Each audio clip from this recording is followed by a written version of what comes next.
সকালে তো আমরা অনেক ঘোরাফেরা করে টায়ার্ড হয়ে বসেছিলাম, হোটেলে রেস্ট করছিলাম। তো হঠাৎ করে এই আওয়াজ আসছিল, এখানে একটু প্রোগ্রাম হচ্ছে, স্থানীয় আদিবাসীদের ডান্স। তো আমরা কেন মিস করি, চলে এসেছি রাত্রেবেলায় দেখতে, আর খুব ভালো লাগছিল দেখতে। দেখো তোমরাও, এত সুন্দর লাগছিল। আর রাত্রের চারিদিক নিস্তব্ধ অন্ধকার, আর এই মাদলের আওয়াজ, ওদের গান, ভীষণ সুন্দর একটা পরিবেশ সৃষ্টি করেছে রাত্রেবেলায়। আর উপরে খুবই ঠান্ডা ছিল, বেশ ভালোই ঠান্ডা ছিল। তো আগুনের তাপে আমাদেরও বেশ ভালো লাগছিল, সবাই বসে আমরা দেখলাম। তো হয়ে গেল সকাল, এবারে এখান থেকে নামার পালা। তো আমরা নেমে যাচ্ছি হোটেলটাকে দেখে, চারিপাশটা এত সুন্দর। তো আমরা আবার আরাকুকে বিদায় জানিয়ে চলে যাচ্ছি এবার ভাইজ্যাগের উদ্দেশ্যে। তো ভাইজ্যাগে আমরা নামবো, নেমে একদিন থাকবো, 2 রাত স্টে করবো। হ্যাঁ, 2 রাত, মানে আজকের দিনটা আবার কালকের দিনটা, আগামীকালও থাকবো। তো দেখো মাঝে নেমে গেছিলাম, তো এখানে কফি গাছ আছে, তো কফি গাছগুলো দেখছিলাম, খুব সুন্দর ছোট ছোট কফি হয়েছে। এটা উঁচু নিচু রাস্তা, বুঝতেই পারছো, পাহাড়ের উপরে কফি বাগান হয়েছে। আর এই দেখো, এগুলো লম্বা লম্বা গাছের মধ্যে রয়েছে জড়িয়ে, গোলমরিচের গাছ, বেশ সুন্দর লাগছিল। রোডের থেকে একটু উপরে উঠে যেতেই এই গাছগুলো দেখতে পেয়েছিলাম। তো এটাও কিছুটা ক্যামেরা বন্দি করে নিলাম। ছোট্ট ছোট্ট কফি হয়েছে,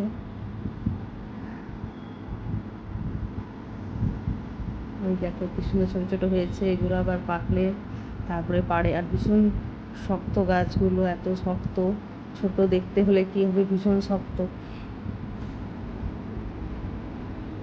তা কিছুটা ক্যামেরা বন্দি করা হলো, তারপরে নেমে গেলাম নিচটাতে। তো দেখছি একজন আন্টি এখানে বিক্রি করছে পোস্ত, সর্ষে, মানে নানা রকম মশলা। তো পোস্ত নিয়েছিলাম অনেকগুলো, দেখো প্রায় 12-13 প্যাকেট নিয়েছি, কিন্তু পোস্তগুলো ঘরে এসে একদম ভালো টেস্ট পাইনি। আর এগুলো জড়িবুটির তেল, কফিও ছিল, আর নানা রকম মশলা ছিল। তো এলাচ, লবঙ্গ এগুলো সব নিয়েছি, গরম মশলাতে যা যা লাগে। আর পোস্তটাই বেশি করে নিয়েছি, কিন্তু মনে হচ্ছে ঠকে গেছি। যাই হোক, নিয়ে নিলাম স্থানীয় জিনিসে, স্থানীয় লোকের কাছ থেকে।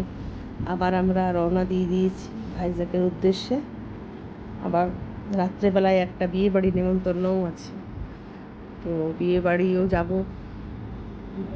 আর এই দেখো, আবার নেমে গেছিলাম, কিছুটা ভিউ পয়েন্ট ছিল, তো ভিউ পয়েন্টে আমরা একটু ফটো তুলে নিলাম, একটু ভিডিও করে নিলাম।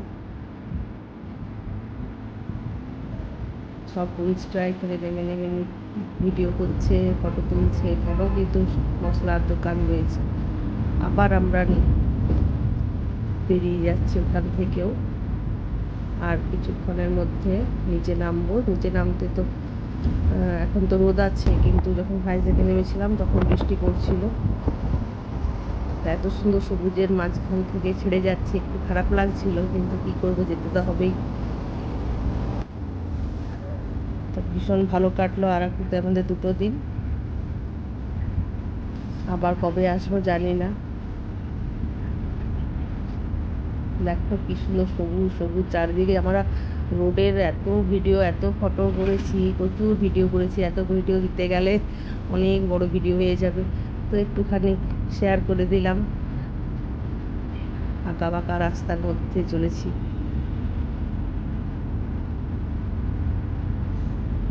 ভীষণ সুন্দর রাস্তা। যদিও ভয় লাগছিল, তাও ঠিক আছে, লোকাল ড্রাইভার ছিল ভাইজ্যাগেরই, তো সেই ড্রাইভার দাদাই আমাদেরকে খুব সুন্দর গাইড করেছে। পুরো জঙ্গলের মধ্যে দিয়ে চললাম।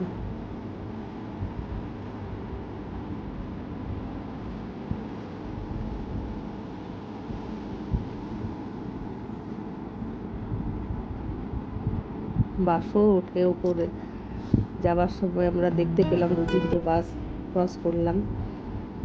আর পাহাড়গুলো এত সুন্দর লাগছিল, খুব সুন্দর লাগছিল দেখতে।